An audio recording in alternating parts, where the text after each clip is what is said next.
प्रदेश bulletin में आप सभी का स्वागत है। आपके साथ मैं हुरिया तोमर। आइए नजर डालते हैं आज की कुछ प्रमुख खबरों पर। नवसृजित चौकी स्थापित होने से लोगों में नजर आई खुशी की लहर। कैंसर दिवस के अवसर पर हुआ जागरूकता कैंपस का आयोजन। जसपुर में किया गया तीसरी समाधान चौपाल का आयोजन। अल्मोड़ा पुलिस का ड्रग्स फ्री देवभूमि मिशन 2025 लगातार जारी। पूर्व केंद्रीय मंत्री रविशंकर प्रसाद ने बताई बजट की खूबियां। अब खबरें विस्तार से। अल्मोड़ा में थाना अध्यक्ष भतरौज खान द्वारा भतरौज खान अंतर्गत आम जन की सुविधाओं व क्षेत्र में आपराधिक गतिविधियों की रोकथाम एवं कानून व्यवस्था को मजबूत बनाने के उद्देश्य से नई चौकी स्थापित की गई है। इसके साथ ही नवसृजित चौकी भौनखाल में चौकी क्षेत्र के जनप्रतिनिधियों व जनता के साथ गोष्ठी आयोजित की गई। इसमें लोगों ने क्षेत्र में पुलिस चौकी स्थापित होने पर खुशी जाहिर की है। संवाददाता हेमंत सिंह की report.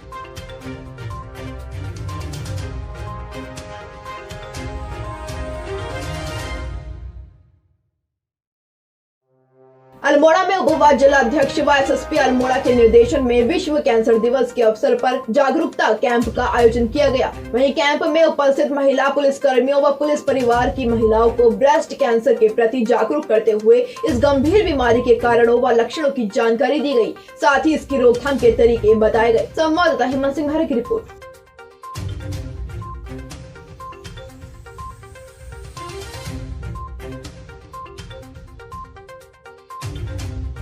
Krishna mehndi and tattoo centre. ऐसी मेहंदी जो है कॉर्बे तक मशहूर, अब आपके अपने शहर में एसआरएस मॉल में आपकी सेवा के लिए है तत्पर। तो आप भी आइए और सेवा का मौका दीजिए। जसपुर तहसील के गांव पतरामपुर में तीसरी समाधान चौपाल का आयोजन किया गया, जिसके माध्यम से पतरामपुर और आसपास के ग्रामीणों ने अपनी शिकायतें अधिकारियों के सामने रखी। इस दौरान खंड विकास अधिकारी, राजस्व विभाग, सिंचाई विभाग, विद्युत विभाग और वन विभाग के अधिकारी मौजूद रहे और वीडियो कॉन्फ्रेंसिंग के माध्यम से अपर जिलाधिकारी धमसिंह नगर समेत अन्य विभागों के अधिकारियों ने ग्रामीणों की समस्याओं को सुना। संवाददाता दीपक चौहान की रिपोर्ट। को सूचना दीजिए कि ये इनका नाम नहीं काटा गया। ये रामपुर में यहाँ पर ई चौपाल लगी थी, उसमें 33 शिकायतें आई थी, जिसमें कि अधिकांश शिकायतों का मौके पर निस्तारण किया गया है और ऑनलाइन माध्यम से सारे के सारे लोग वीसी से कनेक्टेड थे और उसी समय इनका निस्तारण किया गया था। लेकिन कुछ शिकायतें ऐसी थी जिसमें कि जांच की आवश्यकता है, तो अपर जिलाधिकारी महोदय द्वारा यहाँ पर निर्देशित कर दिया है कि इसमें जाँच करें और 1 सप्ताह के अंतर्गत इनका भी निस्तारण कर लें। जी, इसमें क्योंकि माननीय जो हमारे जिलाधिकारी महोदय हैं उनकी एक अनूठी पहल है, तो उसमें तो लगातार ही ये अभी प्रारंभ चलती रहेगी। अल्मोड़ा पुलिस का ड्रग्स फ्री देवभूमि मिशन 2025 लगातार जारी है, जिसके चलते एसएसपी अल्मोड़ा द्वारा जनपद की समस्त पुलिस टीम को नशा मुक्ति अभियान के तहत युवाओं एवं छात्रों को नशे का शिकार होने से बचाने के लिए मादक पदार्थों की तस्करी करने वाले नशे के सौदागरों पर कड़ी कार्यवाही किए जाने हेतु निर्देश दिए गए हैं। इसके चलते चेकिंग के दौरान एक अभियुक्त के कब्जे से 6.20 ग्राम स्मैक व एक इलेक्ट्रॉनिक तराजू के साथ गिरफ्तार किया गया है। आरोपी के खिलाफ मुकदमा दर्ज कर मामले की जांच शुरू कर दी है। संवाददाता हेमंत सिंह की रिपोर्ट।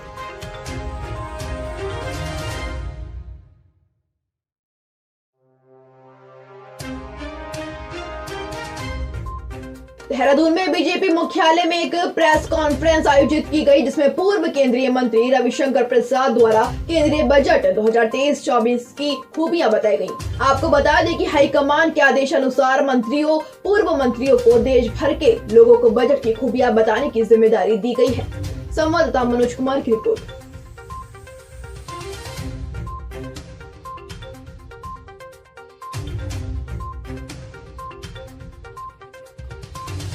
आज मैं आपके बीच में आया हूं बजट पर बातचीत करने के लिए।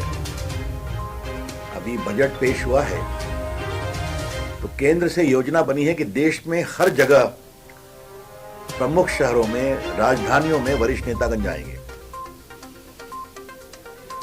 और बजट के बारे में चर्चा करेंगे। और मुझे यहां जानकर बहुत खुशी हुई कि माननीय अध्यक्ष ने मुझे बताया कि जो प्रदेश में जिला की कार्यकारिणी होगी वहां भी जो मंत्री लोग जाएंगे वो भी बजट पर चर्चा करेंगे। तो बजट के माध्यम से देश में जानकारी देना, तो मेरे जिम्मे 3 विकल्प रखे गए कि रवि जी आप देहरादून, विशाखापत्तनम और विजयवाड़ा में कहाँ जाएंगे। हमने कहा सीधा मुझे देहरादून दे दीजिए, तो मेरा उस प्रदेश से बहुत ही लगाव है। तो आज आप सबों के बीच आकर बहुत ही प्रसन्नता हुई। आप सबों का बहुत अभिनंदन। किच्छा में यूथ कांग्रेस के बैनर तले युवा संकल्प यात्रा का आयोजन किया गया, जिसमें कांग्रेस के पूर्व प्रदेश अध्यक्ष प्रीतम सिंह सहित तमाम विधायकों ने शिरकत की। इस दौरान वक्ताओं ने केंद्र की भाजपा सरकार पर देश में जाति धर्म के नाम पर समाज को बांटने का आरोप लगाया। कांग्रेसियों ने कहा कि वरिष्ठ कांग्रेसी नेता राहुल गांधी द्वारा कश्मीर से कन्याकुमारी तक निकाली गई पदयात्रा में सभी समाज को जोड़ने का संदेश दिया गया है। पदयात्रा के दौरान कांग्रेसियों द्वारा वरिष्ठ पदाधिकारियों का फूल मालाएं पहनाकर तथा आतिशबाजी कर जोरदार स्वागत किया गया। संवाददाता राजू सहगल की रिपोर्ट।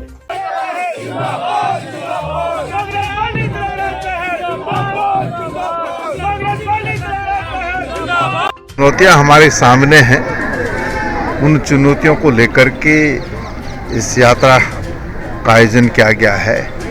बढ़ती हुई महंगाई पर सरकार अंकुश लगाने में पूरी तरीके से अक्षम साबित हुई है। नौजवान साथियों को रोजगार देने का वादा किया था, लेकिन उत्तराखंड राज्य के अंदर यूकेएसएससी आयोग और विधानसभा में जो भर्तियां हुई हैं वो आपके सामने है। आपके सामने अर्थव्यवस्था पूरी तरीके से ध्वस्त है, कानून व्यवस्था पूरी तरीके से ध्वस्त है।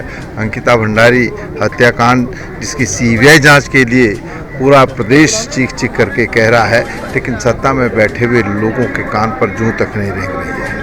ये तमाम विषय हैं। इन तमाम विषयों को लेकर के जो है राहुल जी ने कश्मीर से लेकर कन्याकुमारी या कन्याकुमारी से कश्मीर तक की यात्रा की है, और उस जनून के साथ पूरे देश के अंदर कांग्रेस का साथी सड़कों पर उतर करके सरकार को घेरने का काम भी करेगा और साथ ही साथ जनसंपर्क भी करने का काम करेगा। और भाजपा ने जो वादे किए थे उसके विपरीत आचरण करने का काम किया है, इसको लेकर के ही यात्रा है। ठीक है, धन्यवाद। उसमें भी भर्तियों में घोटाला देखने को मिला है और कल्पना से परे था। तो ये किसकी सह पर हो रहा है? हमने हमेशा कहा है, आज भी हम कह रहे हैं, दोहरा रहे हैं कि इसकी जांच सीबीआई से होनी चाहिए। हमने कहा माननीय उच्च न्यायालय के वर्तमान न्यायाधीश की निगरानी में सीबीआई इंक्वायरी हो, लेकिन ये बचना चाहते हैं। महंगाई है, बेरोजगारी है, किसानों के साथ जिस तरह से नाइंसाफी हो रही है। 2022 में इन्होंने कहा था हम किसानों की आय को दुगना करेंगे, क्या हुआ? आज मनरेगा जो ग्रामीण क्षेत्र की एक महत्वपूर्ण योजना थी, जिसमें हमारे गरीब परिवारों को रोजगार मिलता था, उसमें 34% कटौती कर दी है। शिक्षा क्षेत्र में कटौती हुई है और स्वास्थ्य में कटौती की है। कानून व्यवस्था उत्तराखंड में ध्वस्त हो चुकी है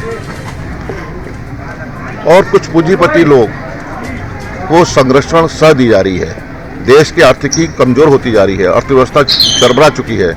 इन्हीं मुद्दों को लेकर कांग्रेस ने अब अभी एक अभियान संकल्प यात्रा के रूप में शुरुआत की हमारे नौजवान साथियों ने, और अगली बार जो हमने 26 जनवरी को हाथ से हाथ जोड़ो कार्यक्रम का एक नया शुरुआत की है, उसको हम गांव-गांव तक ले जाना चाहते हैं, आम आदमी के बीच में जाना चाहते हैं, चौपाल लगाना चाहते हैं, बूथ स्तर पर हम अपनी बात को कहना चाहते हैं। कांग्रेस का क्या योगदान क्या है देश की आज़ादी में, देश के निर्माण में, कांग्रेस की क्या भूमिका रही है, कांग्रेस क्या विचारधारा है, कांग्रेस के क्या मूल्य हैं, कांग्रेस के क्या सिद्धांत हैं, इनको हम बताना चाहते हैं। और भारतीय जनता पार्टी के जो काले कारनामे हैं उत्तराखंड में या केंद्र में, उसको भी हम एक चार्जशीट के जरिए, आरोप पत्र के जरिए जनता के बीच में ले जाना चाहते हैं। एसएसपी अल्मोड़ा के निर्देश पर स्कूल कॉलेजों में लगातार जागरूकता कार्यक्रम आयोजित किया जा रहा है, जिसमें छात्र छात्राओं को उनके प्रति होने वाले अपराधों की जानकारी दी जा रही है। इसी के चलते एक छात्रा के द्वारा छेड़खानी की सूचना पुलिस को दी गई। पुलिस ने तुरंत कार्यवाही करते हुए पॉक्सो एक्ट के तहत मुकदमा दर्ज कर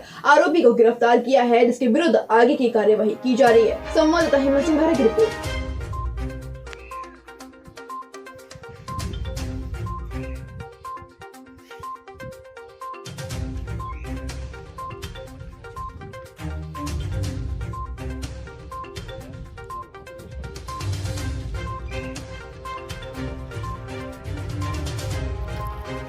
खटीमा के ग्राम सभा नौसर कुटरा गन्ना किराए सेंटर पर किसानों की एक हफ्ते से गन्ने से भरी ट्रॉली सेंटर पर खड़ी हैं। वहीं गन्ने की तोल समय पर न होने से किसान परेशान हैं, जिसके चलते किसानों ने भारतीय किसान यूनियन के जिला अध्यक्ष गुरसेवक सिंह के साथ गन्ना सेंटर इंचार्ज का घेराव किया। किसानों का आरोप है कि गन्ना सेंटर पर लगभग 35 से 40 ट्रॉलियां एक सप्ताह से खड़ी हैं, जिनमें अब गन्ना खराब होने लगा है और गन्ने का रंग लाल होने लगा है, जिसको अब सेंटर पर रिजेक्ट किया जाना शुरू कर दिया है। संवाददाता गुरदीप सिंह की रिपोर्ट।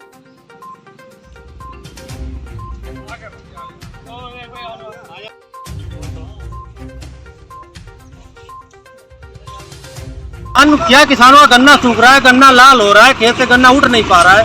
अब सबसे बड़ी प्रॉब्लम की उठान की है और दूसरे ट्रांसपोर्टर की है। ट्रांसपोर्ट से जो नहीं उठा रहा है, जो फैक्ट्री गन्ना नहीं जा पा रहा है, इसकी सबसे बड़ी दिक्कत। हम यह कह रहे हैं कि हमारा यहाँ से गन्ना सुचारू रूप से फैक्ट्री जाए और यहाँ तोल सही से हो।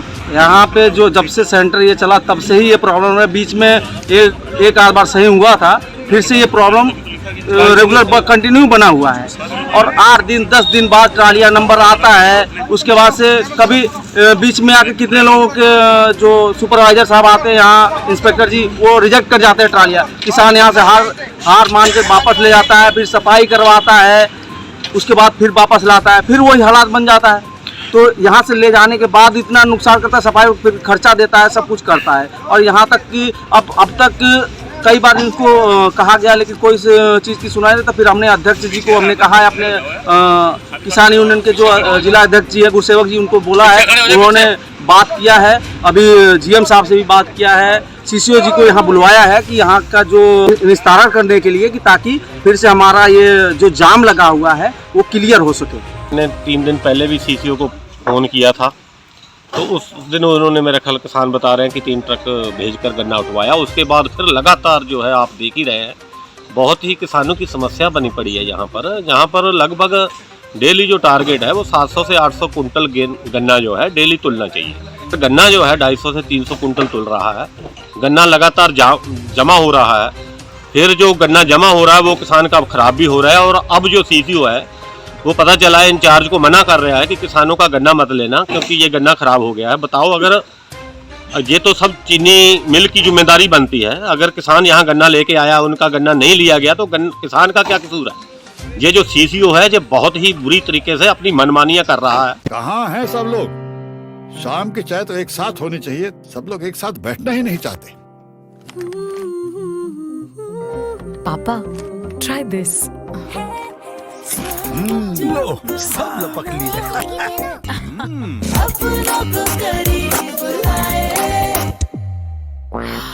ये क्या हाल कर दिया है रूम का? बस कल से चाय? कल से चाय मेरे रूम में।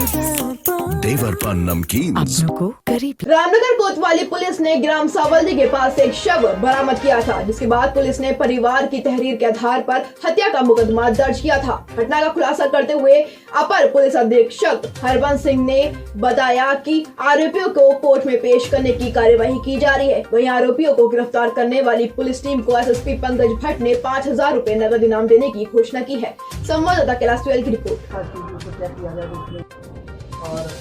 उसमें जो हमारे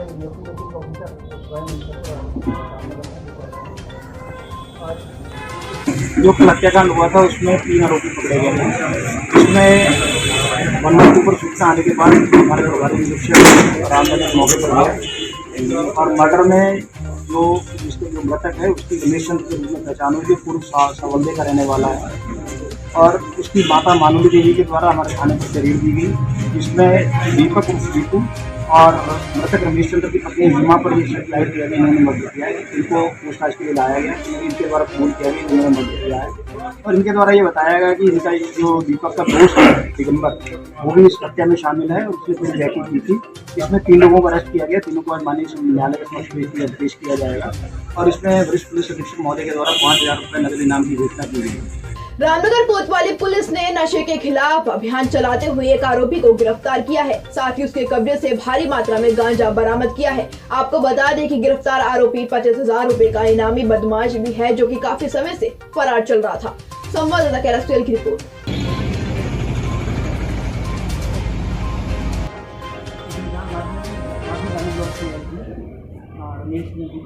दीपक के साथ तो तभी उसको मारना तो दूसरा युक्त है पनियाला नाले के पास ये कल जब हमारी पुलिस टीम वहाँ पर लोगों को जागरूक कर रही थी, यहाँ टाइगर आता है उससे बच के रहें, तो ये वहाँ पर गट्टे के ऊपर बैठा हुआ था। और जब इससे पूछताछ की उसको चेक किया गया तो उससे गांजा, गट्टे में गांजा था। और इसके द्वारा बताया गया कि मैं वहाँ पर गड़गिया चौकी में चेकिंग करती रहती, इसलिए मैं पनियाला के पास ही बैठ के, पनिया नाले के पास ही बैठ के मैं अपना गांजे बेचता हूँ और लोग यहीं से आके मेरे गांजा लेके जाते हैं। तो इसको बहुत अच्छा काम किया है पुलिस टीम के द्वारा। और आज के लिए इतना ही। उत्तराखंड से जुड़ी तमाम खबरों के लिए बने रहिए सुरागीला न्यूज़ के साथ। धन्यवाद।